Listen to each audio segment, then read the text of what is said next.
नमस्कार, मैं आरवी सिंह यादव और आप देख रहे हैं मेरा YouTube channel RV Singh Yadav editor. मुझे कुछ जुकाम जिसको कहते हैं वो है, इस वजह से मेरी आवाज़ भी कुछ बदली हुई सी लग रही होगी आपको। लेकिन कुछ चीज़ें मेरे जहन में ऐसी आ रही हैं जिन्हें रिकॉर्ड करके आप तक पहुंचाना मैं अपना फ़र्ज़ भी समझता हूं एक जर्नलिस्ट के नाते। इसीलिए मैंने ये वीडियो तैयार किया है। आपने मेरा चैनल अभी तक सब्सक्राइब नहीं किया तो ज़रूर कर लें भाई, और इस वीडियो को अंत तक देखने के बाद से लाइक ज़रूर मारें, जिससे मेरे को मनोबल मिले। और जब सब्सक्राइब करते हैं तो वो भी मुझे बहुत अच्छा लगता है कि आप मेरी पत्रकारिता को पसंद करते हैं। खैर, अब मैं आपके सामने मिलावट की बातों पर चर्चा करूँगा। देश की जनता इस समय मिलावटखोरों के शिकंजे में आ चुकी है पूरी तरह से। आगरा एक शहर है, बहुत बड़ा, विश्व प्रसिद्ध है, ताजमहल है वहाँ पर। उस ताजमहल की नगरी में नकली दवाएं बनाने का धंधा चल रहा है बड़े जोरों से, और नारकोटिक्स डिपार्टमेंट सो रहा है। पुलिस की चौकी है थाना सिकंदरा, जो आगरा के अंदर है, जहाँ अकबर टॉम्ब है, उस थाने से करीब 4 किलोमीटर दूर। और एक उद्योग नगर चौकी है उसी थाने की, उससे शायद 500 मीटर की दूरी पर एक फैक्ट्री में करोड़ों की दवाइयाँ बन रही हैं और पूरे देश में भेजी जा रही हैं। वो दवाइयों में कैंसर की दवा, डायबिटीज़ की दवा, बुखार की दवा, पेट दर्द की दवा, तमाम तरह की दवाइयाँ नकली। अब मैं आपके पास आता हूँ कि ऐसा कौन कर रहा है। विजय गोयल नाम का एक व्यक्ति फर्जी तरीके से दवाइयाँ तैयार करके बेच रहा है। ये छापा कैसे पड़ा, ये सब चीज़ें आपके सामने लाना बहुत ज़रूरी है। छापा इसलिए पड़ा कि विजय गोयल नारकोटिक्स डिपार्टमेंट को चौथ देता था नकली दवाइयाँ करने के बहाने, और वो अपनी चौथ लेके सो जाते थे। भाई खूब करो धंधा, नकली बेचो, असली बेचो, हमें कोई लेना देना नहीं है, हम नकली मान के चलते हैं। विजय गोयल ने शायद कुछ दिन पहले, ये बात मैं नहीं कह रहा हूँ, उसने पुलिस को बताई है रिकॉर्ड में, कि मैंने जब उनसे डिपार्टमेंट से कहा कि मैं अपनी फैक्ट्री उठा करके यहाँ से शिमला ले जा रहा हूँ, हिमाचल में ले जा रहा हूँ, क्योंकि ठंड का मौसम है, वहाँ पर दवाइयाँ अच्छी बनती हैं। यहाँ गर्मी पड़ती है, बरसात, सब चीज़ होती है, लेकिन वो मौसम हिमाचल प्रदेश इसके लिए मुफीद है। जब नारकोटिक्स डिपार्टमेंट को लगा कि लाखों रुपए की जो महीने की हमारी कमाई है वो तो बंद हो जाएगी इसकी फैक्ट्री जाने से, उन्होंने तत्काल क्या किया, एक जाल बिछाया और जाल में गोयल को फंसा लिया और गोयल के फैक्ट्री पर छापा डाल दिया। उस छापे में 8 करोड़ की दवाइयाँ जब्त की गईं। छोटी मोटी बातें नहीं थी, भारी मात्रा में दवाइयाँ। अब बताइए कि आप आखिरकार ये हो क्या रहा है।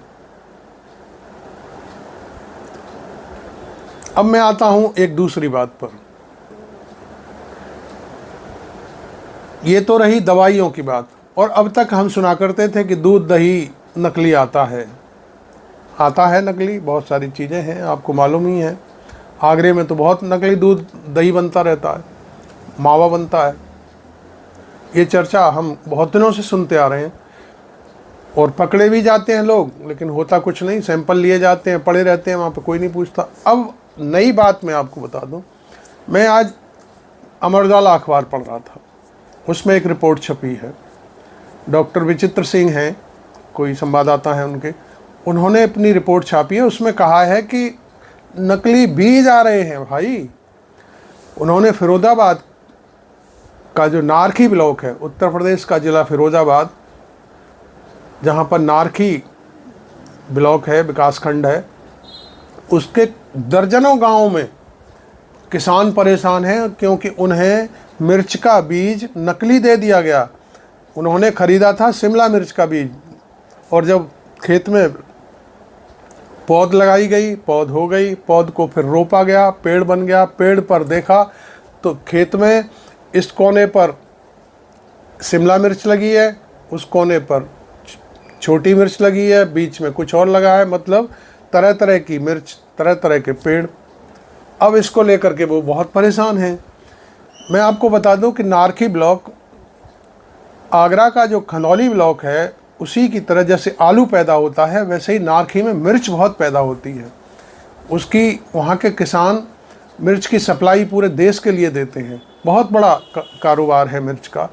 किसान इसी में मस्त रहते हैं। वो गेहूँ वगैरह नहीं करते, वो मिर्च लगाते हैं, सब्जियां लगाते हैं। और दूसरी तो अब वहाँ किसान इतना परेशान है। इस बार मैं उसकी आपके सामने एक फ़ोटो चस्पा करूँगा। किसान खेत में बैठा हुआ है।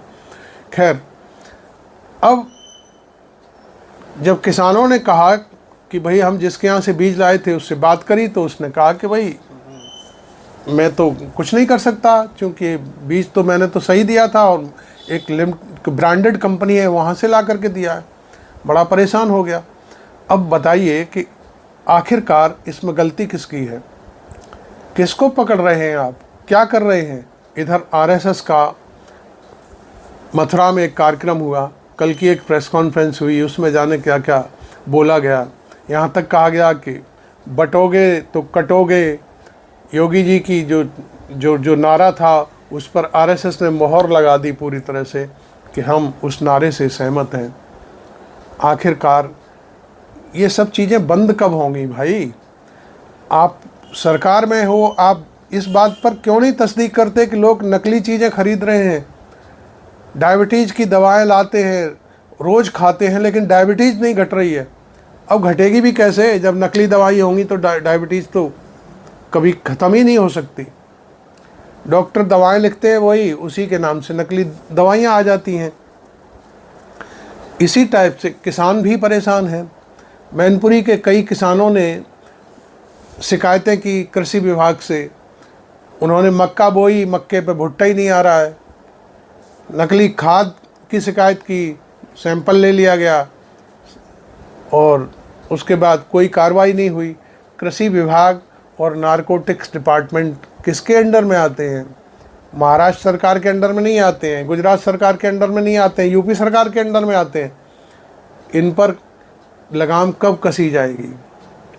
इस तरह से ये खेल जो हो रहा है, आपको पड़ी है हिंदू मुस्लिम चलाने की, और इधर जनता मरी जा रही है, घिसी जा रही है, पिटी जा रही है। आपने तो 5 किलो अनाज का ऐलान और कर दिया है, जिससे और वो निकम्मे हो जाएं, क्योंकि जनता को सरकार अनाज दे रही है, बाकी दुनिया से क्या लेना देना। इस बीच जो लोग कुछ करना चाहते हैं, विकास की बात कर रहे हैं, वहाँ आपका कोई ध्यान नहीं है। क्योंकि नकली बीज जब आएंगे तो खेत में फसल ही नहीं उगेगी। पहली फसल मारी गई, असली बीज कब आएगा, क्या होगा, अगली बारी देखा जाएगा। तब तक किसान क्या खाएगा? उसने लोन लिया हुआ है, ट्रैक्टर लोन लिया हुआ है, खेती के लिए लोन लिया हुआ है, कैसे होगा? क्योंकि फसल ही मारी गई, बीज नकली था। इस तरफ आपका ध्यान बिल्कुल नहीं है। आप तो सिर्फ और सिर्फ हिंदू मुस्लिम फैलाकर वोट बटोरने की बात कर रहे हैं।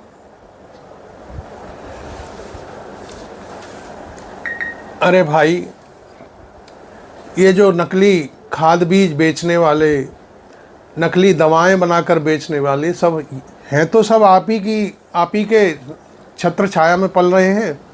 इन पर कब शिकंजा कसोगे कि सिर्फ और सिर्फ एक तरह से कोई अपनी प्रॉब्लम ना बताए, आप उन्हें भावनाओं में फंसा करके हिंदू मुस्लिम पर ले आते हैं। आदमी अपनी गरीबी ना बताए, आपको इस बात से कोई लेना देना नहीं है। आपने 5 किलो अनाज दे दिया, छुट्टी हो गई। अनाज सूखा खाता रहेगा आदमी, तेल कहाँ से लाएगा, नमक कहाँ से लाएगा, इस बात की आपको कोई फिक्र नहीं है। तो मैं सिर्फ ये कहना चाहता हूँ कि भाई एक बार बैलेट से वोटिंग करा लो ना पूरे देश में, सबको पता चल जाएगा किसकी कितनी औकात है, कौन कितने पानी में है। राहुल गांधी को आरएसएस प्रमुख ने चेताया है, एक टॉन्ट कसा है कि भाई मोहब्बत की दुकान खोल रहे हो और हमसे नहीं मिल रहे हो। अरे वाह, आपसे मिल के क्या करेंगे? आपके पास में तो बस वही बटोगे कटोगे का नारा है। आप मोहब्बत की दुकान कहाँ खोलने देते हो? खैर, ये सारी चीज़ें चल रही हैं और बड़े कायदे से चल रही हैं, कोई रोक टोक नहीं है। सिर्फ हमारी उत्तर प्रदेश सरकार को एक ही सोच है कि वोट का ध्रुवीकरण कैसे हो, वोट हमें कैसे मिले, और उसके लिए एक ही चारा है कि हिंदू मुस्लिम फैलाओ, बस खेल ख़त्म कर दो। बहराइच का आपने देखा होगा, वीडियो वायरल हुआ, 3-4 बच्चे हैं, वो खेल में, देश का जाना माना अखबार है, उसने स्टिंग ऑपरेशन किया, उसमें साफ हो गया कि पुलिस ने और थोड़ा समय दे दिया होता तो पूरे बहराइच को जला डालते। और आपने उन लोगों को, पुलिस ने फर्जी तरीके से जो नेपाल जाते हुए लोग पकड़े, उनके पैरों में गोली मरवा दी।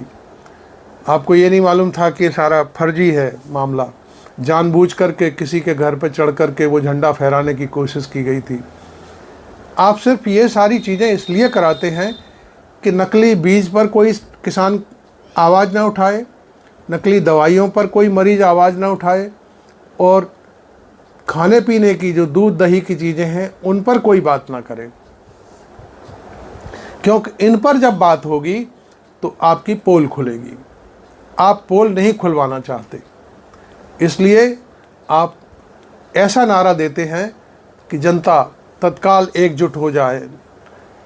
आपने पहले भी नारा दिया, कावड़ लेके आ रहे हो तो जो होटल और वो हैं उन होटल पे नाम लिखो, मुसलमान का होटल है तो वहाँ कुछ चीज़ें मत खरीदो। कौन कहता है भाई ये सब चीज़ें? किसको परवाह है? आप मुसलमान कर रहे हो, पता नहीं कहाँ ले जा रहे हो देश को। हरियाणा का आपने मामला देखा ही होगा, घर में घुस कर के बाकायदे हर डिब्बा खोल के देख रहे हैं कि मांस कहाँ रखा है गाय का, और जब वो सैंपल लिया गया उस मांस का तो फरीदाबाद की लैब ने कह दिया कि इसमें तो गाय का मांस है ही नहीं। क्या कार्रवाई हुई? वहाँ का चीफ मिनिस्टर कहता था अब जनता ही अब अपना भाग खड़ी आगे आ रही है तो हम क्या कर सकते हैं। फिर आप काहे के लिए बैठे हुए कुर्सी पे? आपका काम रोकना नहीं है क्या जनता को कि किसी को भी मारे, कोई कुछ भी करे? खैर, मैं अभी इसी चीज़ पर केंद्रित रहता हूँ कि नकली दवाइयों के ज़रिए देश की जनता को क्यों मरवा रहे हो भाई? नकली बीज बेच करके किसानों की मौत के मुंह में क्यों धकेल रहे हो? उनके बच्चे भूखों मरने लगेंगे, मरीज मर जाएगा नकली दवाइयाँ खा करके, कौन बचाएगा उसको? ऐसे लोगों के घरों पर बुलडोज़र कब चलेगा? नकली दवाई वाले की एक कोठी है वहाँ पे जो 30,000 रुपये महीने पर ख़रीदी थी और उसमें फैक्ट्री लगा दी। वो फैक्ट्री कब तोड़ी जाएगी? बुलडोज़र कहाँ गया तुम्हारा? लेकिन नहीं, चूँकि आपको तो हिंदू मुस्लिम करना है, आपका काम वहीं हो जाता है, आपको इस तरह की चीज़ें करने की कोई ज़रूरत ही नहीं है। खैर भाइयों और प्यारे बहनों और भाइयों, मेरे दर्शकों, अब तक मेरे को 6.25 लाख लोगों ने देख लिया है। मेरे व्यूअर्स मेरे वीडियो से गुजर चुके हैं। बहुत अच्छा लगता है कि लोग वीडियो देखते हैं, पसंद करते हैं, और मुझे आशा है कि आपको ये वीडियो भी अच्छा लगा होगा। तो मैं आपसे गुजारिश करूँगा कि आप इस वीडियो को लाइक ज़रूर कर जाएं और पूरा देखा करें, इससे पूरी कहानी समझ में आ जाए। और चैनल अभी तक सब्सक्राइब नहीं किया है तो ज़रूर कर लें। Thank you very much. नए किसी भी और विषय पर हम आपके सामने फिर हाजिर होंगे। मैं आरबी सिंह यादव।